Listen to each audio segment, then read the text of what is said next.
கூடியுள்ள அனைவருக்கும் என் மனமார்ந்த வாழ்த்துக்களை தெரிவித்துக் கொள்கிறேன். பெண்களின் மகத்துவம், உரிமைகள் மற்றும் சமத்துவம் குறித்து சமூகத்தில் விழிப்புணர்வை ஏற்படுத்துவதற்காக எங்கள் பள்ளி மாணவர்கள் இன்று சில சிறப்பு நிகழ்வுகளை ஏற்பாடு செய்துள்ளனர்.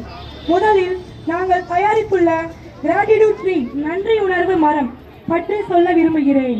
இந்த மரம் நம் வாழ்க்கையில் முக்கிய பங்கு வகிக்கும் பெண்களுக்கு, குறிப்பாக அம்மா, சகோதரி, ஆசிரியர்கள் மற்றும் அனைத்து பெண்களுக்கும் நன்றி உணர்வை வெளிப்படுத்த வேண்டும் என்பதை குறிக்கிறது. மகளிர் தினத்தை முன்னிட்டு டிஎம்ஐ சென்ட் ஜோசப் பள்ளி மாணவர்களால் அன்னையர்களுக்கு மாணவர்களின் பாராட்டு தொடர் என்ற நிகழ்ச்சியை தொடங்கி வைத்து சிறப்பிக்க வந்துள்ள மதிப்பிற்குரிய திருச்சிற்றம்பலம் ஊராட்சி மன்ற தலைவர் திரு வெங்கடேசன் அவர்களை எங்கள் இதயபூர்வமான வணக்கத்துடன் வரவேற்கிறோம்.